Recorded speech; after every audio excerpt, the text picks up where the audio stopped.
Hello, everybody. This is Kalam Kanisa podcast with Pastor Oliver Chaplin. And I want to thank God for this moment. And I want to officially welcome you to the first episode of Kalam Kanisa podcast. And today, I have a very, very special guest with me in the studio. We'll get to know more about him shortly. But I just want to remind you that Kalam Kanisa podcast is a platform where we discuss Christian-based topic, where we sit down and we talk about all the good things that the Lord has done for us, and where we share the gospel of Jesus Christ with the world. And this is where we teach and preach the word of God. And so without any further ado, help me to welcome my guest in the studio today. Brother, you're highly welcome. Thank you, sir. Right. First of all, I'm glad to be here. This is a beautiful opportunity. And I would also like to thank you for what you started, Kalam Kanisa podcast. This is something that is really a great idea in the gospel or in the kingdom of God. And I do believe that with such a beginning, putting God first, where I can only imagine greater heights, and I can only imagine how big this is going to be. So thank you once again for inviting me. My name is Melik Simon Modi, and I'm just a young man serving God. Thank you. Amen. I mean, I like the name Melik, Yes. and I like to call you Melik. Yes. But I know you, but for someone who doesn't know you, like, who is Melik? Yeah. Well, Melik Simon Modi is a young man who is serving God, and I'm a Christian, born again Christian. I believe in Jesus. I love Jesus. I serve Him with all my heart. And I'm also a youth leader in our local church called Bethel Christian Fellowship International. And Bishop Semil Andrew Yokwe is our spiritual father. And but I'm serving in one of the branches called Gudele, Block 5, under Pastor Nelson Ladu. So that is where I do serve God. And I'm also a student in the University of Juba, the College of Computer Science and Information Technology, specifically the Department of Information Technology. In addition to that, I do have a diploma in theology. That is from Nairobi, Kenya, a school called Dr. Joe Africa Mission Center. So that's just brief about me. Thank you. Wow, great. Good to have you. And you are a youth leader. Yes, I am. How long have you been leading the youth? I have been leading the youth here in Juba actively for over 2 years. And right now, we actually did re-election recently, I think 2 weeks back or 1 week, yeah.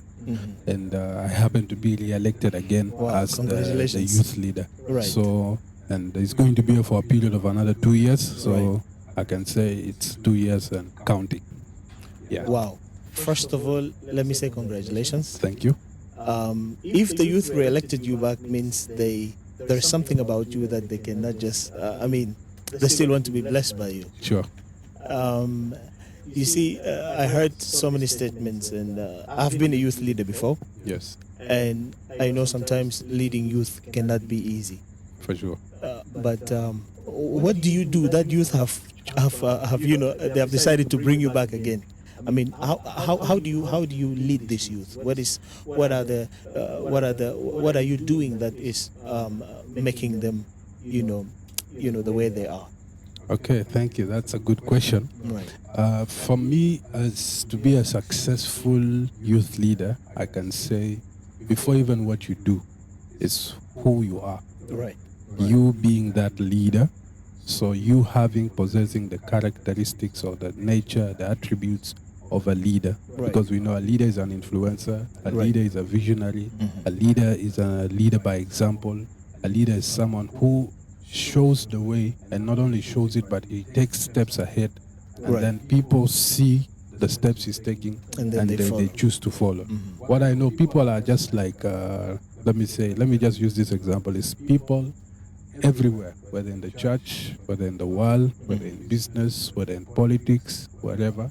People are like these metals that are being attracted to a magnet. Wow. So wherever there is a magnet, Wow. anything metal around it will automatically be attracted to it. So the question is not about how they come. It's about positioning yourself as the attracting force Right. that brings them closer, and they come. Look at anyone who is influential. Right. They don't really focus on the people. They focus on themselves, what they do, how they become it, and then the people coming is just a byproduct or an end result of who they are and what they have been doing over the years. So that's what I think has made my period of leadership successful, I can say. Yeah, of course, there are many challenges here and there, but I mean, challenges are inevitable. They're everywhere, but you just get to a point where people see the results and they follow. People, they only come to a tree where there's fruit. Where there's fruit. When there's no fruit, it doesn't matter how beautiful, furnished, and garnished you are. Nobody cares about you. Right. Yeah. Right. Wow. This is really, you know, the reason why I asked, because I want youth leaders out there to learn, because we still think many people are complaining of, you know, that I'm not being respected. Yeah. They don't respect me. They don't value me. Yeah. They don't listen to me. This is a lot of complaints that is coming from the youth leaders. But what you just said right now, it's really very profound, and it's a key to a successful leadership, especially not just in leading the youth in the church, but in all the aspects of leadership. There is a program. It's related to worship. Yes. That I saw you have taken you have done once or twice, and it was a successful program. Yes. And what inspired that? Because the youth responded positively. Yes. I mean, what inspired you to do that? Okay. First of all, it was one of the plans that we had as the youth office when we were elected in 2022. And it was not a major plan like how we implemented it. So it was more like, guys, let's just try to have some evening worship. Right. Maybe once in a month or twice, or maybe once in 2 months or something of that kind. And then we call it a day. Right. But the picture of how it was planned, it was just planned for a small gathering, just something brief and small. And we put it on the shelf. We're going to do it. Right. And so time was passing, and I was realizing that nothing is taking form. So one day I called the guys for the meeting, my team, leadership team, and I told them, guys, this day, this month, we're going to make this specific plan to come to pass. Right. And I know we have planned it to be such a small program or a simple one, but I'm changing the narrative, changing the vision of it. I'm going to change how it's going to look. We're going to invite this number of people. We're going to organize this big. We're going to provide whatever that we have to provide within our capacity, and it's going to happen.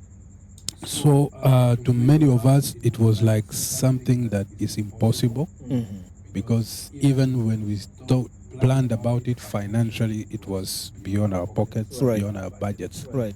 But what I kept impressing, like one of the things I usually do when we have a plan, when we have something we want to do, I take almost 3 months before in mobilization, in encouraging, in motivating the team that we're going to do it, and this is how we want to do it. I try by all means within those 3 months to plant the seed in them that it's going to be beautiful, it's going to be great, it's going to be successful.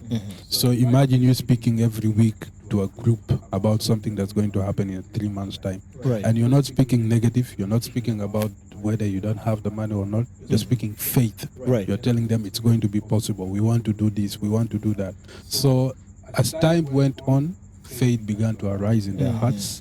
They will begin to see like this thing is actually possible. And at some time, as a leader, it will cost you. It will cost you sometimes to take some sacrifices. So sometimes I would get maybe into my own pocket, and I try to make things work. So we find that it worked on the first program. It was called Evening Worship. And I told them this is going to be Evening Worship 1.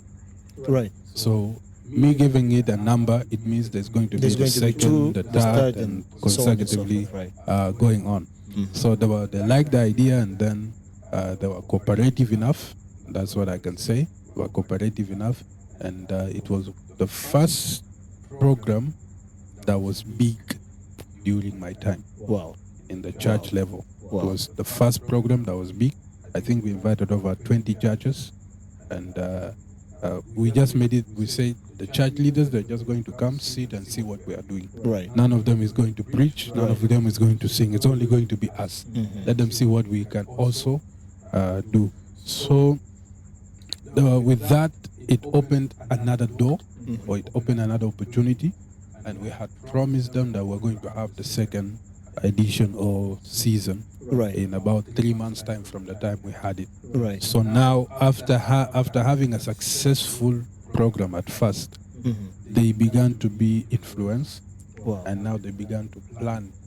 So I would imagine someone would come to me and say, "Hey, there's these expenses that you guys had. I'm going to clear for that one, for that specific part, without me asking them, without me begging anyone." Are they from the youth themselves? Or? Some of them are from the youth. Some of them are from the mothers. Some of them are from the church leaders. Right. Why? Because they saw the fast was successful. Exactly. And I was telling them the fast was successful, but this one I wanted to be better than the previous one. And we actually did it. It was more beautiful, more glorious than the first one. And now reaching to the last, or when we are now planning for the third one, as I was praying, I felt an impression to change the name. Right. Because it was evening worship 1, evening worship 2. So I felt an impression because I had a bigger plan for it. Right. Then I said it's going to be a sound of worship. Giving it the name Sound of Worship, it means it's not going to be limited to any time frame. Right. Because when you say evening worship, that means it must be in the evening hours. Right. So what if we want to make it during morning hours? What if we want to make it out of the country, for example? Or what if we want to make a whole concert, worship concert, the whole day? So giving it a time frame in the evening is going to be limited as a group. Right. So I told them we're going to change it from Sound of Worship, from evening worship to Sound of Worship, but the number will continue. So it's going to be Sound of Worship 3, and then we go on. Right. But also the reason why I had to change it to Sound of Worship, because the Bible speaks of the children of Israel when they were going for war. Right. And the Bible said that there were psalmists and the worshippers who went ahead. They were in front of the battle, and they were singing and worshiping God, and they're doing it with one sound and with one spirit. So they were united in sound, they were united in spirit, and that voice that they raised as a worship provoked God to do something in their lives. So that was the impression that we want to make a program, not just like any other program, because I mean in Juba almost every week there's a worship event somewhere. Right. So what's going to make what we are doing different from the rest? It's not that we want to show off. It's not that we want to be like, okay, yeah, we can also sing. I mean, anyone can do that. But what is the impact of this specific program that will change our lives, that will change our ministries and of the sort? So we change it to Sound of Worship. And we thank God we did it last March on the 30th. It was way bigger than the first two previous ones that we did. And we have received many blessings and many opportunities. I personally believe the reason why I was re-elected is because the third program was way beyond our plan. Right. So they saw, wow, if these ordinary guys can do this, that means let us give them an opportunity. Right. So it was that successful, and even when it had finished, some people were calling me, so when are you planning for the fourth one? I'm like, really? So you're the one asking. we didn't have it in plan, but now you are the one asking for it. So I'm like, well, we'll see what we can do. But this is basically what really happened on that event. Right. It was something that was meant to be simple and normal, but God turned it around. And of course, as a leader, I had to avail myself. I had to be visionary enough to make it look big and possible at the same time. Great. You have mentioned something very important, and vision. Yes. planning. Yes. But now, of course, to plan is to decide in advance. Yeah. However, one of the I don't know if I should call it a challenge or an obstacle that really frustrates youth or youth leaders that I've seen Yeah. is the issue of finance. Yes. All right, so almost every youth office, they have a plan. Yeah. But at the end of the year, you will find that sometimes 1, 2, 3 of what they have planned to do, Yeah. not all of them comes to pass or materializes. Yeah. And the biggest issue is the issue of finance. Yeah. And it's like the issue of finance frustrates them. No money. We have planned, but no money. Yeah. You see, so you've just mentioned something very important, and I wish somebody out there can hear and learn from it. Yes. So it's like you guys did not focus on the area of money. Yeah. I mean, what is? Did you guys have money? Did you have supporters, or when you were putting the plan, you knew like, all right, was it just by faith, or it was something that somebody promised you, or how were you sure you were gonna get the money? Okay. Yeah. This is an important question. Yeah. Right. Because when we speak about vision, especially from a spiritual leadership perspective, Right. you cannot say that you have a vision and not couple it with faith. Vision and faith, they go together. Right. So if you are a spiritual leader, I don't know about the leaders outside there who are not spiritual leaders, for example. You can say, yeah, I have a vision, and then you relate it to all the other things. But when we say, especially in the kingdom of God, when you say you have a vision, Right. it's something that you've seen. You see?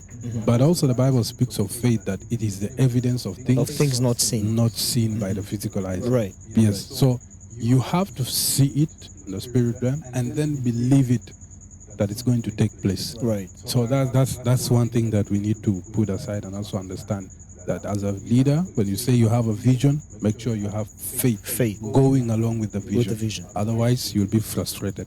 Now when we come to finances, I think I can share the finances statement that we had as the office.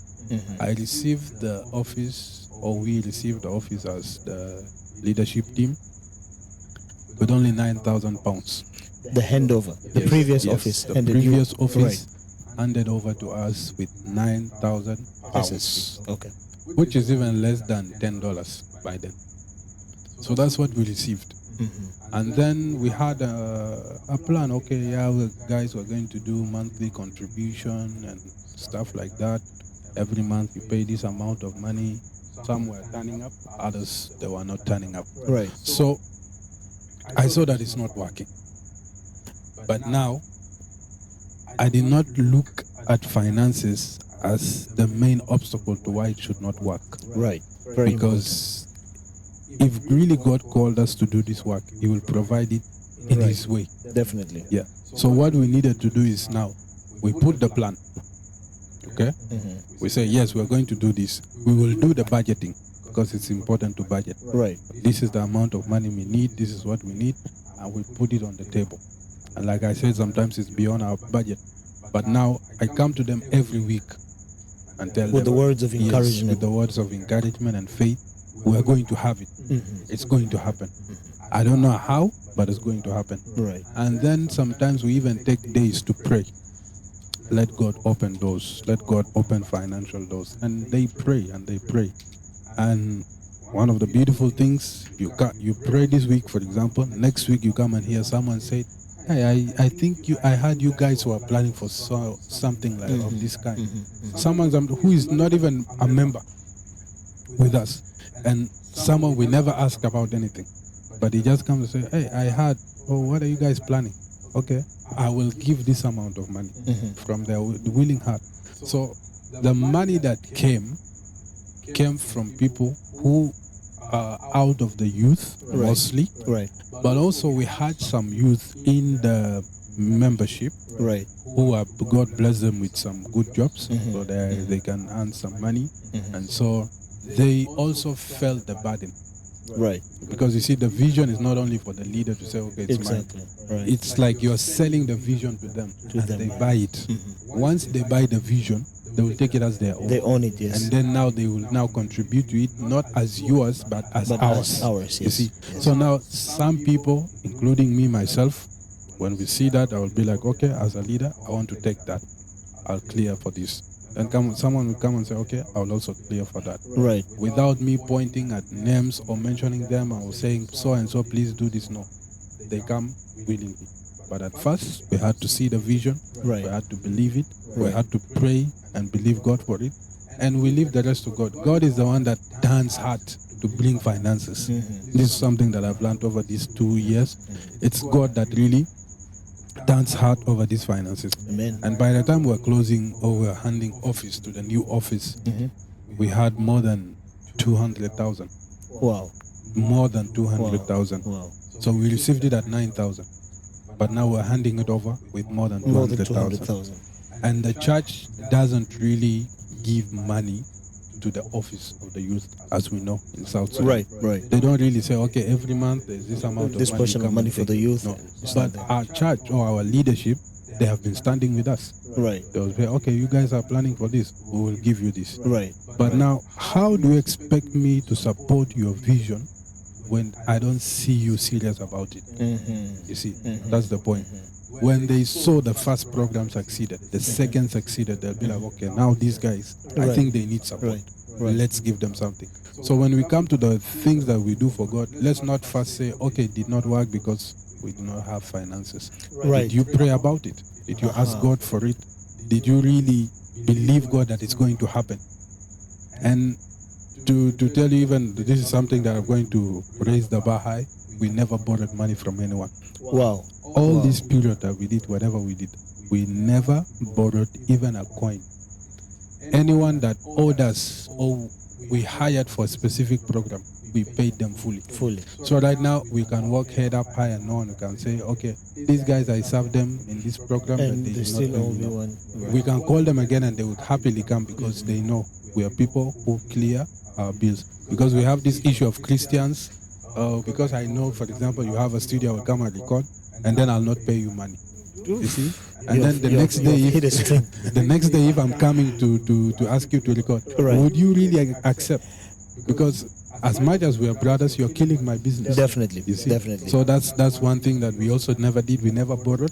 We Right. never begged, Right. but God provided. So, you see, you've just answered the question right now, because some youth think the church council or the elders are against them. They are not supporting youth. They are not supporting our programs. But from what you said right now, and I wish somebody out there can get it. If you don't start, it's like you have a threshold that you need to reach or cross. You have a point that you must prove. You see, for people to come and join you, for people to know that you are serious, you have to take a step. You see, and that's literally the step of faith. You see that? It's like you're just doing it. You might not know where it will come from, but you trust that God is, the heart of people is in the hand of God. God will turn it into whatsoever way He desires. This is it's a key point, and I think youth leaders should just begin to plan, pray, and believe God. And that their plans will come to In pass. addition to that, I think right nowadays, our Christian youth, Right. they want to do ministry, but using the principles of the world, Wow. using the tactics and the strategies of the world.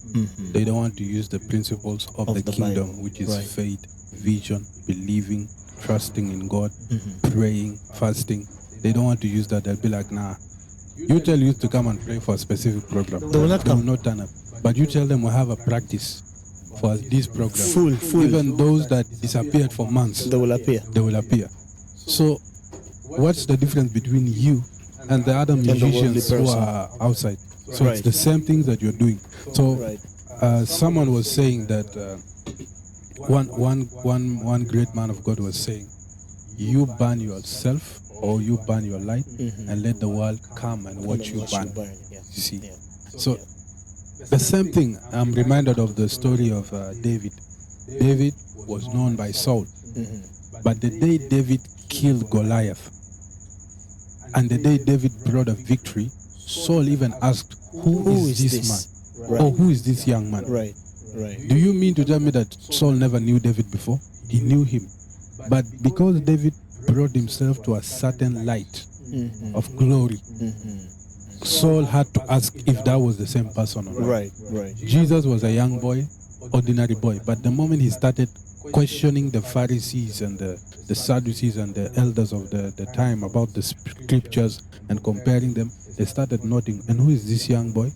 Is it So not the right? you don't wait for people to come and spot you out. No, you do it yourself and then let them see it. Right. And now when they see it, they will give you a certain glory. There's a glory, there's a respect, there's an honor that comes to a man that has separated himself and to a man that has set himself apart. That one you cannot compare with anyone. Right. Even personally, I find myself even in places where there are people older than me, there are people more richer, for example, or ahead of me in many areas. But when I speak, they listen. Right. Why? It's not because I know how to speak or to convince them, no. But because there's a way I know how to light my candle. Right. In front of them. Right. Right. Right. That they have no choice but to notice. Right. So like I said, I led the youth here in Juba for 2 years and something. But there was a time when I was in Nairobi. The first year, I was among the worship team of the school. We used to have a worship team where we just go. That was in the worship. theology. Yes, in theology. Right. So we would go sometimes even out of the school. We go to other churches. We lead worship and stuff like that. The second year, because the leader was graduating, and now the school administration would assign the leaders. Here people choose the leaders, but there the administration, they assign, they say so and so you lead. I was here in Juba, I remember. I was in holidays. I found that on the group my name was written as the new worship leader.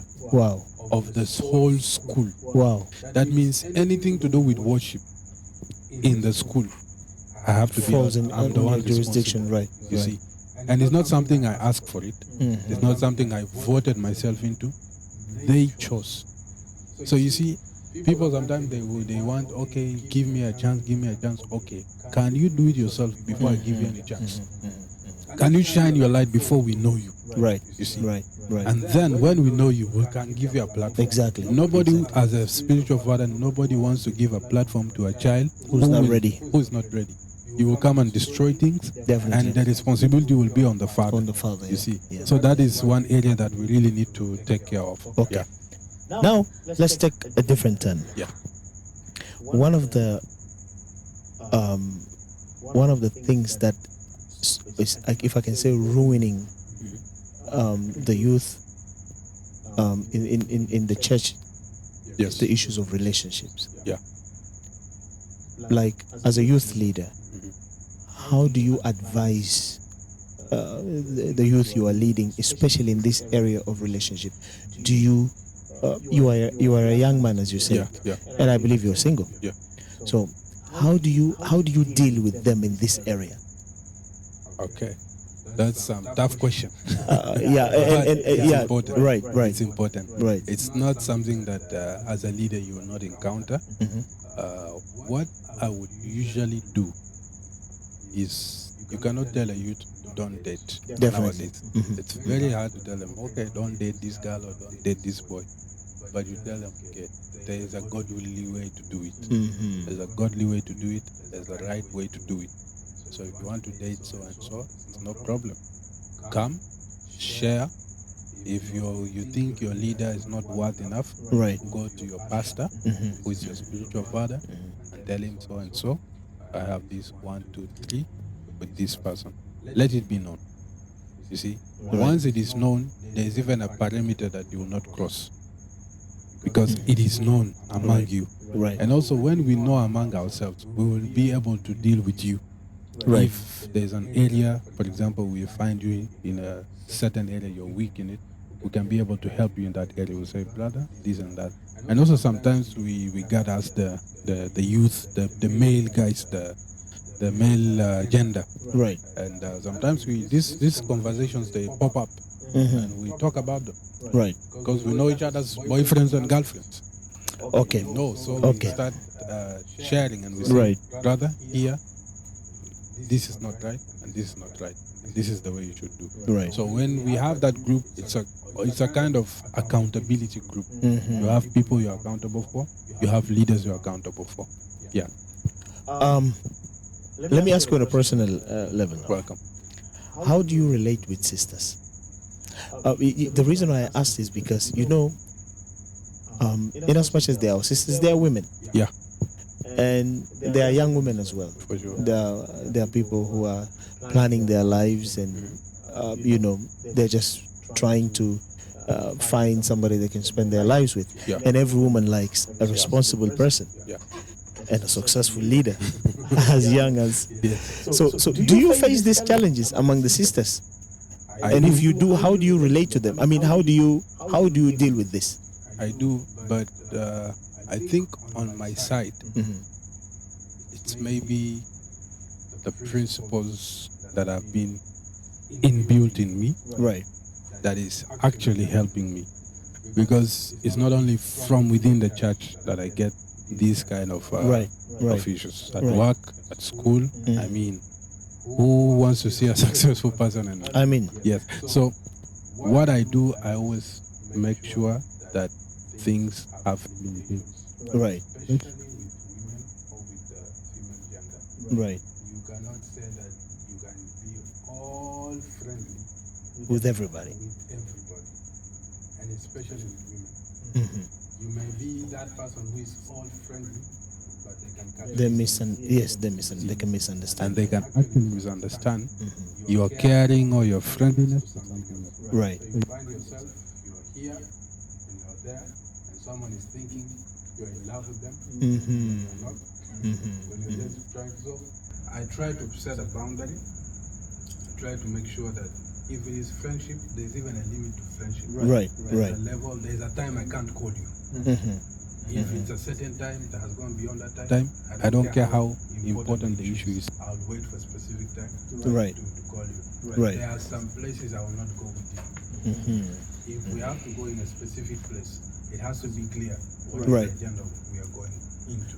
Right. So I would Right. prefer staying in a group, working together as a group, and if we should ever have any one-on-one conversation, it should be clear what we are talking about.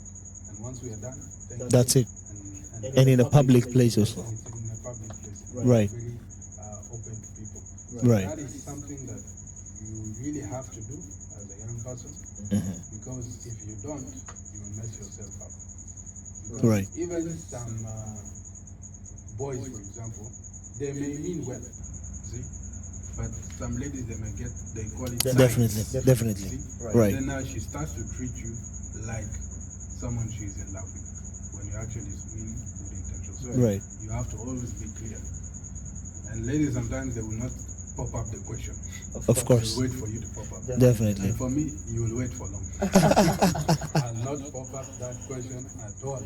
Right. Unless I'm sure that I want to start something with you. Right. So I Right. really put that measure. But I have met some people who they don't care about these things.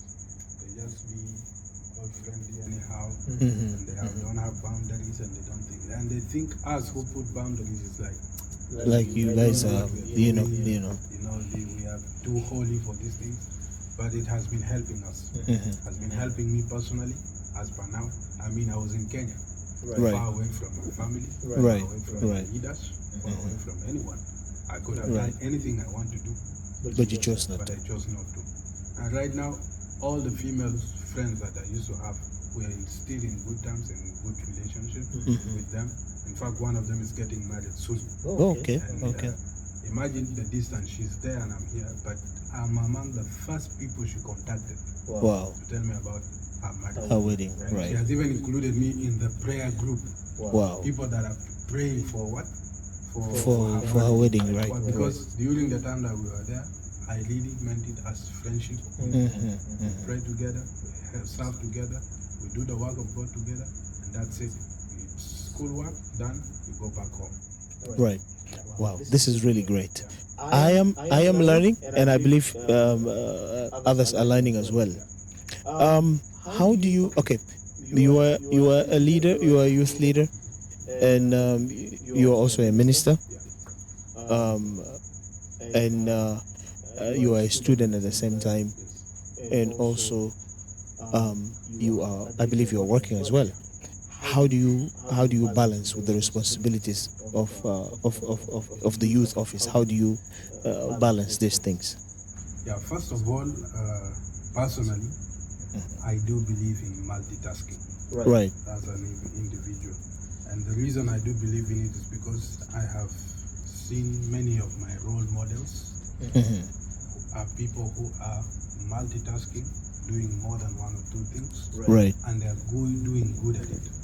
I remember one of my lecturers in the university who was my good friend. Right. I mean, the man. Sorry, I think your mic is off. Can you open it? It's on now, right? Yeah, I think it's on. Yeah, Is it's it? on now. Yeah. Yeah. So, like I was saying, one of my lecturers who was my very good friend, Mhm. uh, he's someone who is in his 60s, Right. but he would wake up at 4 a.m., pray, prepare for his lectures, Wow. and he has about 3 universities That he's he's lecturing Right. on a daily basis. He's a pastor of a big congregation, more than 3,000 members, Right.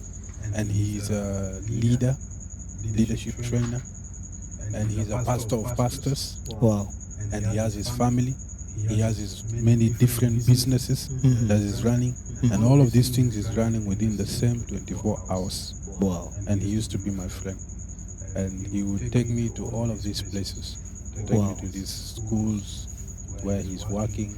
Sometimes he will have a one-on-one talk, just like how we're having, and he'll just share. I don't know why he started that. I am the only one from all the students that he picked and shared that. So for me, it has been like a pattern. I see him doing it, and he's in his old age, but he's able to do all of these things. So I ask myself, I am this young. What am I doing? I'm only going to school and come back and sleep.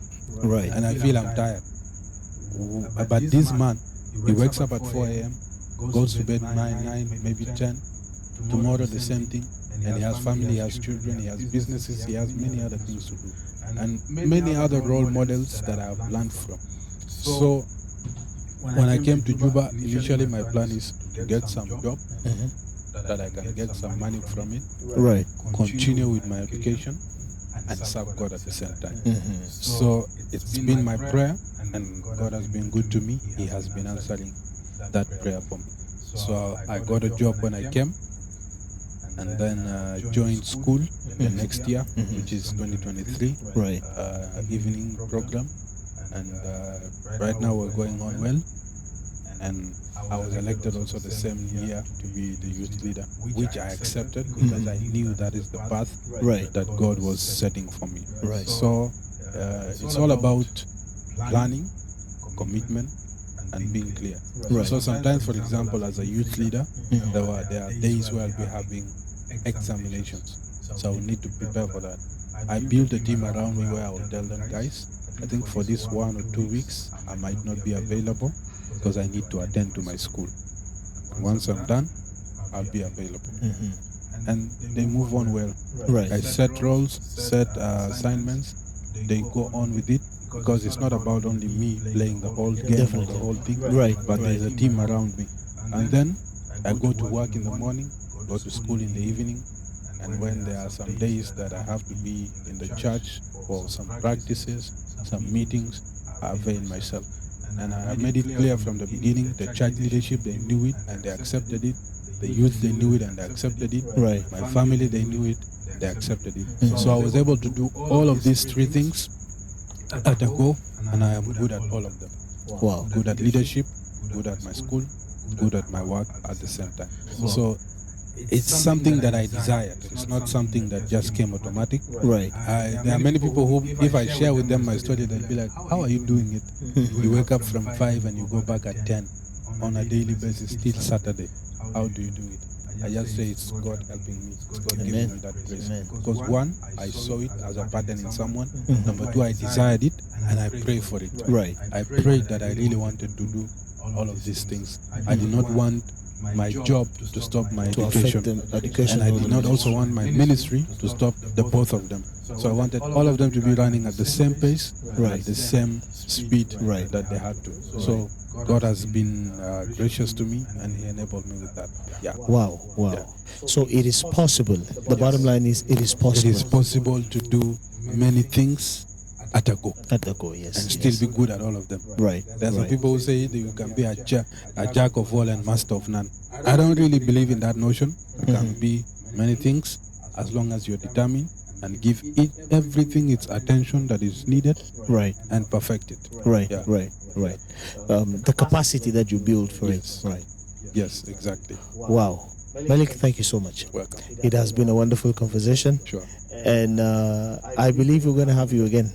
Yeah, I'm I available. believe we're going to have you Anytime. again. Thank you. Because there are still so many things we want to discuss For sure. that we cannot cover all in this episode. Yeah. But personally, I was blessed, and I believe all our viewers are blessed also. Thank you. And this is special for the youth leaders. Please, we would like you to share this. If you know any youth leader, share this video with them and let them learn. Let them learn, and I believe God will use this video to bless them. Thank you so much. Thank you. Have a Thank you for having good me. night. You're God welcome. bless you. You're welcome.